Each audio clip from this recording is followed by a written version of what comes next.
time and got really itchy eye. Oh, you didn't really want to see that, did you? Sorry. Bloody dishwasher. Shut up. I'm trying to talk to these nice people out here. So, we've just done Glenlossie. And go back and watch Glenlossie, but I'll just run through it quickly here. Glenlossie is here. And within the grounds of the Glenlossie distillery, which was founded in 1875, in 1971, John Haig & Co., part of DCL, whoever they were at the time, which was ultimately going to become Diageo, decided that they needed to build another distillery within the grounds to satisfy demand. So rather than it be Glenlossie number 2, they built this other distillery within the grounds that apparently from the road you can't even really tell which is a separate distillery, and called it Mannochmore. I've not done any checking as to what Mannochmore means. I didn't really do to Glenlossie as well, so I don't know what the meaning is behind the name. So for that, I apologise. Google it.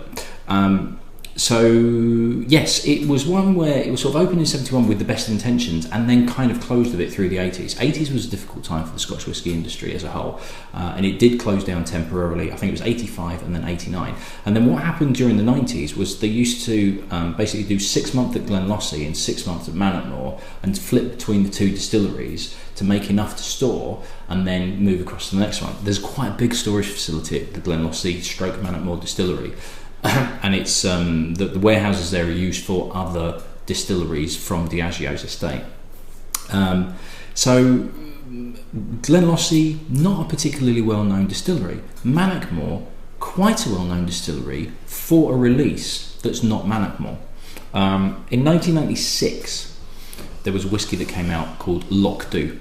And Loch Dhu means black lake or black water. And it became infamous for being, it was incredibly dark whiskey. It was basically, it was marketed as a black whiskey, and the way they did this was by adding so much caramel colouring that it was almost black, but it made it pretty much undrinkable. I've never had it, but through the challenge I've had the Scarecrow, which was a Japanese one, which was fairly early on in the challenge. That was a black whiskey. And I also had the Kudu, which was from Speyside Distillery, I'm going to say, that was from Morton Mike. And those were similar situations where it was so much caramel colouring was added to make it as dark as possible. Loch Dhu is almost legendary for being absolutely bloody awful, like undrinkable, supposedly, if you read 99% of the reports. You know, Fujikai levels of dreadful. And if you've not watched Fujikai yet, that is the worst whiskey I've had so far in the challenge. But I've not had Loch Dhu, and I probably will never have Loch Dhu because it's incredibly hard to get hold of. It's attained this cult status of it's so bad you must have it.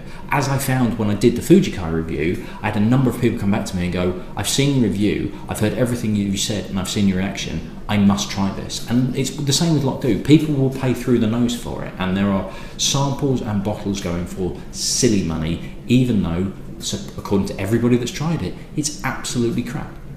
So it gave Mannochmore this kind of reputation of, oh, it's the home of Loch Dhu, that sort of thing. And it became infamous through, you know, kind of like these people, celebrities that become infamous because they've done something wrong, or they're stupid, or you know, they're absolute idiots, and all of a sudden they're famous. And it really was the case with Mannochmore. It was known as, not for the quality of its whiskey, but for the fact that, oh, that's where Loch Dhu came from. So again, you know, used predominantly for blends. You know, that was the reason for building it, was they needed extra supply of more whiskey. It supposedly does do quite a different style of whiskey to Glenlossie, because it was, you know, right, we need to get this extra stock of this particular type of whiskey we need to make the blend that we want to make. There is a semi-official bottling. There's another Flora and Fauna range of Mannochmore that was released in 1992. I've not seen it for donkey's years. Don't know what name it is. The only thing I do know is there's a woodpecker on the label as part of its Flora and Fauna. Now, this particular one was a sample very kindly donated by Chris and Lindsay Cook. Thank you very much for this. This is one of my old whisky shop bottlings, the 10cl bottles that you used to use on the Glenkeir treasures. So I snaffled some of their Mannochmore. This is what the bottle looks like, and I don't know if you'll be able to pick it out, but it actually references the Flora and Fauna label, and there's a picture of a woodpecker in the corner of the box. It's 18-year-old. I don't think it's single cask. They are numbered bottles, but nowhere I've read talks about being a single cask bottling. But it is at cask strength. It's 54.9%. I can't find it in stock anywhere like the Whisky Exchange or Master of Malt or anything like that. I did find it had sold on Whiskey Hammer auction site for 160 quid, so it ain't cheap. And this was official bottling from Diageo. They had a manager special that was 1990 something, which was a few years before this came out. Now this is a 1990 distillation that was bottled in 2009, but it is an 18-year-old. It's ex-sherry and ex-bourbon casks, along with supposedly new American oak that's been seasoned with sherry rather than a full-on maturation. You can probably tell just by the colour of that it's pretty dark stuff, so I'm quite looking forward to this. Now, the Glenlossie, you might be able to see the difference between the colour, I'm hoping. If I get the label right, there we go, at the right angle, you'll see that the Mannochmore is quite considerably darker. Now, I was expecting this to be really, really light, but if you've just seen my Glenlossie, you'll know that it was very, very bourbony. So I'm wondering what on earth this is going to be like, if I can get the damn thing open. So I'm quite looking forward to this, because I do like my heavily sherried, heavily bourboned whiskies. You can probably tell if you've been watching any of my other videos. So we shall see. By the way, I might have some good news soon as well about a potential event at the end of the challenge next January. I may possibly have a venue for something to happen. It's all a little bit up in the air at the moment. I've not yet got confirmation, but trust me, as soon as I know, you'll know. So, I mean, it's such a lovely colour. I love it when whiskies are that colour, which is why some people add colouring to it, to try and get it anywhere near that, to give you that impression that it's going to be richer and darker than it is. Now, it is Diageo. It is possible that they've added colouring to get that, but I'll be honest, with it being their limited edition, I would be surprised if they had. But there is this little part of me going, yeah, but it's Diageo, they probably have done. So we'll see.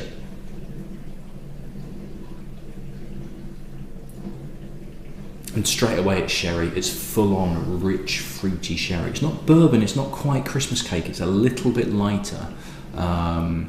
It's more of a lighter fruit, so it's kind of like slightly more grapey and red grapes, and it's not like plums and damsons and fruit cake and that sort of richness. This is a little bit lighter, but it's still rich and complicated.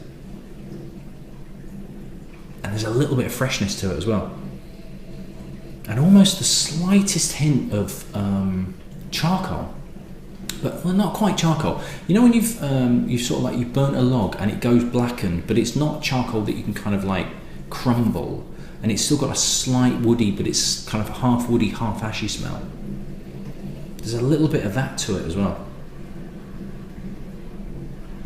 It's not quite as deep as the Glenlossie. This is slightly lighter, and there's a little bit more of a sort of acetone, nail varnish freshness to it. But it does work. It does work really well. But this is definitely more zingy on the nose than the Glenlossie was.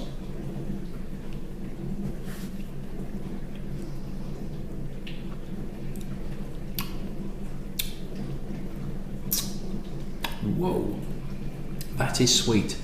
Sweet, but ashiness is on there as well. It's not really smoky, it's more of a kind of ash feel, but it's not ashtrays, because that would be horrible. It's more of a kind of pure log fire ashiness. Again, 54.9%. Now with the 52% of the Glenlossie, I didn't need to add water to it at all, and with this is sort of a bit more borderline. I might add a couple of drops to this, but it's holding its own. The flavours are there underneath. It's very, very sherried, and it's a sweet sherry, but it's not as heavy as the Glenlossie, which was very, very bourbony. This isn't a bourbon character. That is a Scotch that tastes like bourbon. This is a heavily sherried Scotch whiskey. It's clearly Scotch. There's no denying that this is anything like bourbon. This is it's lighter. It's not that it's thinner, because it has huge body. The bloody dishwasher's gonna get it in a minute. It has body, it has depth, it has richness, but it feels lighter. It's as complex, and there is bags of flavours there, but it doesn't feel as heavy, but it's still sweet. It's just it's an easier whiskey to drink.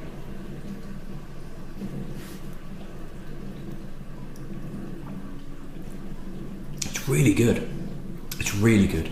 I mean, this is the definition of a sherry bottom. Lovely mouthfeel, lingers, really nice sweetness as well. Might be a little bit too oversweet for some people, which means it's nearly finished, and when it finishes it beeps as well. It might be a bit too sweet for some, because it is very, very sweet.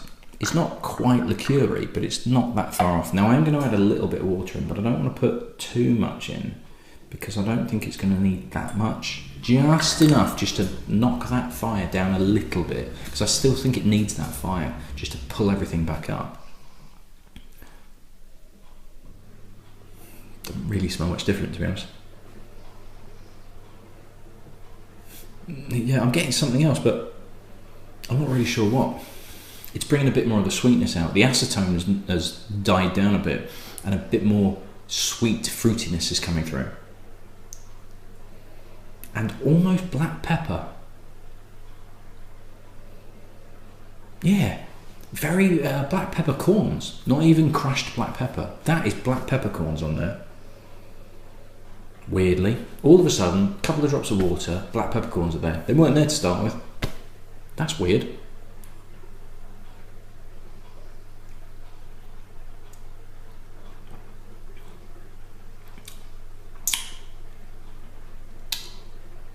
Yeah, might have put a little bit too much water in. Maybe just a drop more. Maybe it didn't need the water, or I just needed to do 2 drops rather than 4. Something like that. It's just slightly lost something. The fruitiness isn't quite there. Having tried it pre-water, it's just lost. It's gone a little bit flabby. It's still nice, but it's not as complex. It's not as deep as it was, which is a shame. Because I feel like, okay, there's a tiny little bit, but I feel like I've kind of wasted that because it's not as good as the other one. Yeah, it's just lost a little bit too much, and that's my fault because I put too much water in.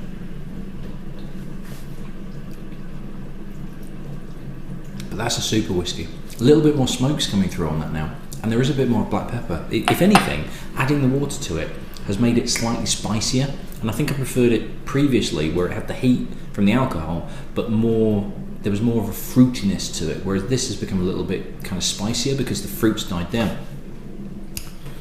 Yeah, cracking whiskey though, but neat, definitely neat.